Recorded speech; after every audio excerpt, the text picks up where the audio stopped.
அருந்ததியர் உள்ஒதுக்கீட்டை தமிழ் தேச மக்கள் முன்னணி சார்பாக ஆதரிக்கிறோம். நீண்ட உரையாக இல்லாமல் பாயிண்டாக சில செய்திகளை சொல்லி முடிக்கிறேன். இந்த உள்ஒதுக்கீட்டை ஆதரிக்கிறோம். தொடக்கத்திலும் ஆதரித்தோம், இப்பொழுதும் ஆதரிக்கிறோம்.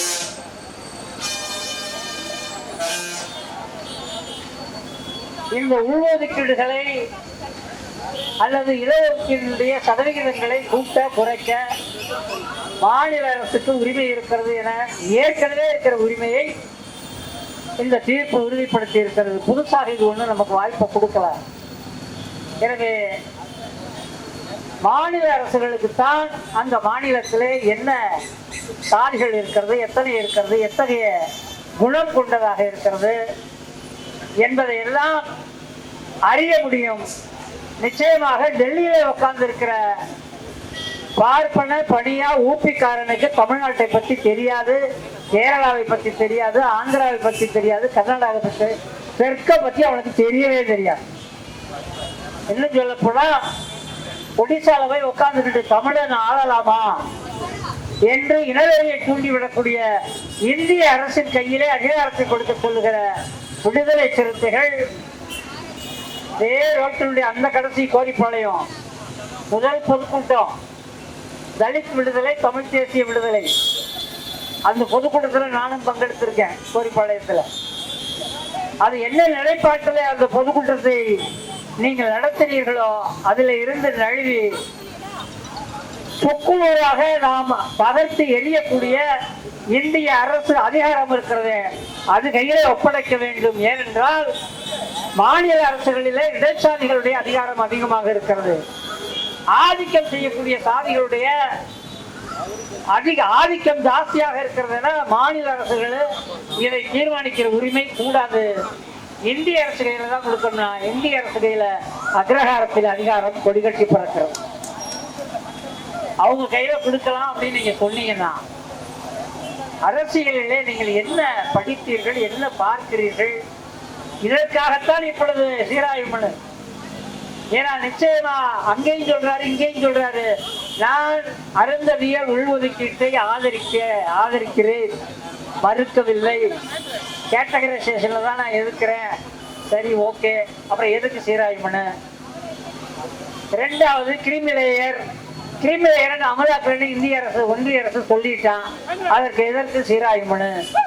அப்ப சீராய்வு மனு என்பது மாநில அரசு அதிகாரம் இருக்கக்கூடாது என்கிற இந்த விஷயத்துல விடுதலை சிறுத்தைகள் எடுக்கிற நிலைப்பாடு, அதனுடைய தலைவர் அருமை சகோதரன் திருமாவளவன் எடுக்கிற நிலைப்பாடு தவறு.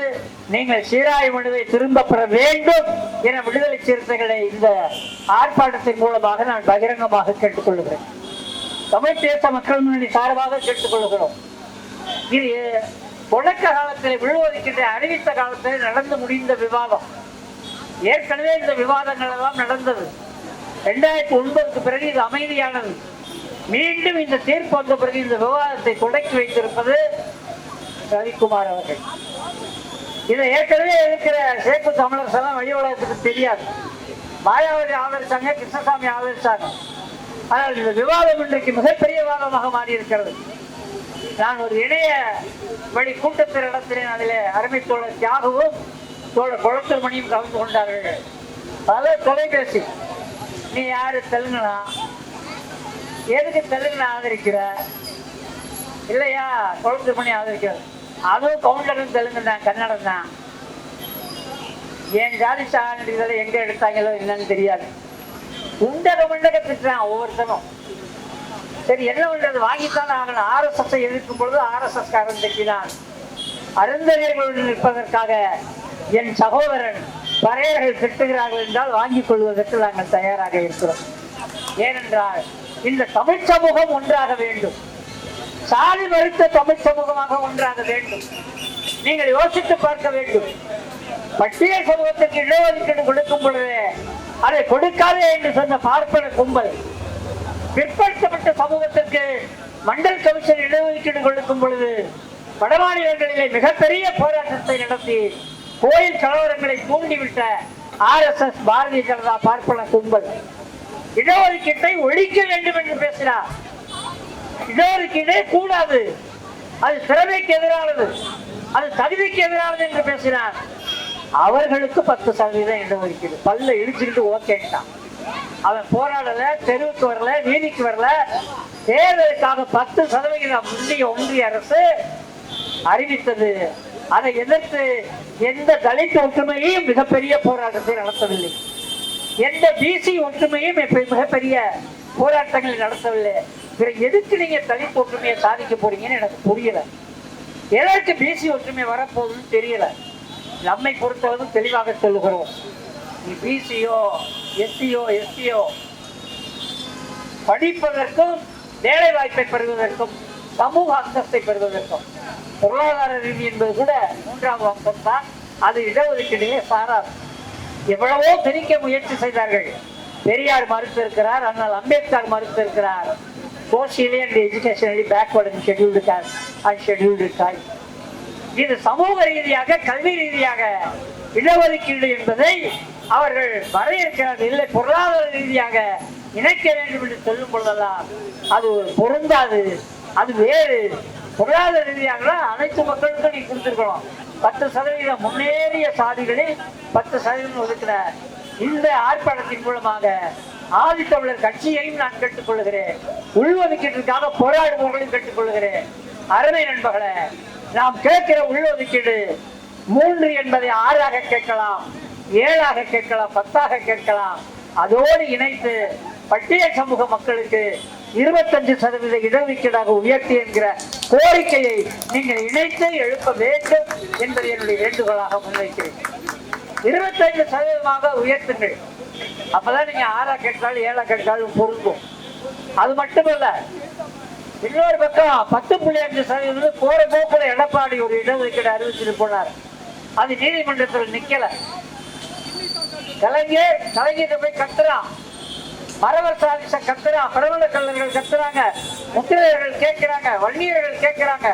நீங்க 50% இடஒதுக்கீடு வச்சிருக்கிறீங்க, எங்களுக்கு கிடைக்க மாட்டேங்குது வன்னியர்கள் கேட்கிறாங்க. இங்க மதுரை உத்தரப்பட்டியில் இருக்கிற பிரபல கலைஞர்கள் கேட்கிறாங்க, மரவர்கள் கேட்கிறாங்க. 50, 30, 20ஆக பிரித்து முத்திரையர்கள், பிரபல கலைஞர்கள், மரவர்கள், வன்னியர்கள் என ஒரு உள்ஒதுக்கீட்டை 50 அறிவித்தது இந்த திமுக கலைஞர் அரசு தான். அதுவும் அந்த முக்குளத்தூர்ல கூட அகமுடையார் கம்யூனிட்டி எங்களையும் சேருன்னு இன்னும் கேட்டுக்கிட்டு இருக்கான். எம்பிசில எங்களையும் சேருங்க, நாங்க பிசியில இருக்கோம். ஆக நீ முக்குளத்தூர் ஒரு கூட்டமைப்பு வச்சா கூட தகுதி ரீதியாக நீ அதிகமாக அரசு ஊழியராக இருக்கிறாய், அதிகமாக படித்திருக்கிறாய், அகமுடையார் சாதியை எம்பிசில சேர்க்க முடியாதுன்ட்டு மறவர்களை, தஞ்சாவூர் கல்லர்களையும் சேர்க்கல, மறவர்களையும் பிரபல கல்லர்களை மட்டும்தான் முக்குளத்தூர்ல இணைச்சிருக்காங்க. ஆக சில ஆய்வுகள் அடிப்படையில் தான் இதை செய்கிறார்கள். பல நேரங்களில் தேர்தல் வாக்கு வங்கி அடிப்படையிலும் இடஒதுக்கீட்டில சாதிகளை சேர்க்கக்கூடிய போக்கை நம்மால் பார்க்க முடிகிறது. அதுக்காக நீ மாநிலத்துக்கு அதிகாரம் வேணும்னு சொல்லுவீங்களா? போராட்டம் நடத்துவோம், 12 மணி நேரம் வேலை என்று இதே ஸ்டாலின் அரசு அறிவித்த பொழுது அனைத்து அமைப்புகளும் வீதிகளை இறங்குவோம், போராடுவோம் என்று சொன்ன பின்னாடி வாங்கினார். பழனியில முருகனுக்கு மாநாடு. எதுக்கு மாநாடு? முருகனுக்கு மாநாடு. அங்க ஒரு தீர்மானம், மாணவர்கள் கந்தசஷ்டி கவசம் வாசிக்கணும்னு சொன்ன உடனே திராவிடர் கழகத்தினுடைய தலைவர் வீரமணி தொடங்கி அனைத்து இயக்கங்களும் கண்டன அறிக்கைகளை இன்றைக்கு வெளியிட்டிருக்காங்க.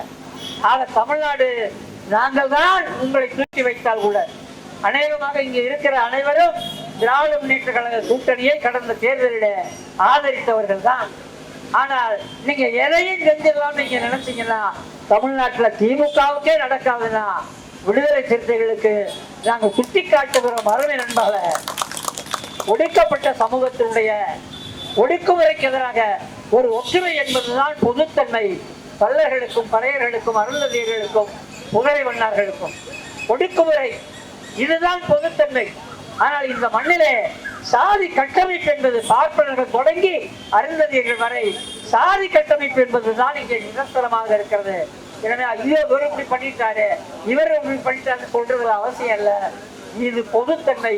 ஒடுக்குமுறைக்கு எதிராக என்று நாளைக்கு ஒரு ஒடுக்குமுறை வறுமையானால் நிச்சயமாக பல்லர்களுக்கோ பறையர்களுக்கோ ஒரு படுகொலை அரசியல் நடக்கிறது என்றால் அருந்ததியர் அமைப்புகள் வேடிக்கை பார்த்து கொண்டு நிற்கப் போவது கிடையாது. அதையும் இன்னொன்னு அழுத்தமா சொல்லிடுறேன். அருந்ததியர் நாளைக்கு ஒரு தாக்குதலை சந்திப்பார்களே ஆனால் விடுதலை சிறுத்தைகளோ அல்லது பல்லர் அமைப்புகளோ வேடிக்கை பார்ப்பார்கள் என்று நினைக்காதீர்கள். வீதிக்கு வந்தே ஆக வேண்டும். ஏனென்றால் சாதிய கட்டமைப்பில தொடர்ச்சியாக ஒடுக்குமுறையை சந்தித்துக் கொண்டிருக்கிற சமூகங்கள் பட்டியல் சமூகங்கள். இதற்குள்ள இடஒதுக்கீடு சம்பந்தமாக சண்டைகள் வரும். 10.5 வன்னியர்களுக்கு அறிவித்த உடனேயே 9.5 வச்சு நாங்க என்ன நாக்கு வலிக்கிறதான்னு டிஎன்டி சமூகம் வீதிக்கு வந்தது. டிஎன்டி சமூகம் வீதிக்கு வந்தது. மறவர்களும் பிரபல கலைஞர்களும் முத்திரையர்களும் தங்களுடைய கோரிக்கைகளை வலியுறுத்தினார்கள். யாரையும் துரோகிலாம் சொல்லல, தயவர்னு சொல்லல. தயவு செய்து பணியும்போது கேட்டுக்கொள்கிறேன். நாளைக்கு நாம் வீதிகளை ஒன்றாக நிற்க வேண்டியவர்கள் என்பதை மறந்து விடாதீர்கள். தலைவர்களுக்கு இருக்கிற நிதானம் அமைப்பை சேர்ந்த தொண்டர்களுக்கும் இருக்க வேண்டும் என்ற வேண்டுகோளை இந்த கூட்டத்தின் மூலமாக முன்வைக்கிறேன். அதான் போட்டு கண்ட வேலைக்கு திட்டனா கூட அதுக்கு பிறகு 4 நாளைக்கு முன்னாடி திரும்ப வளர்ந்து நானும் ஒரு நிகழ்ச்சியில ஒன்னாதான் நின்னோம்.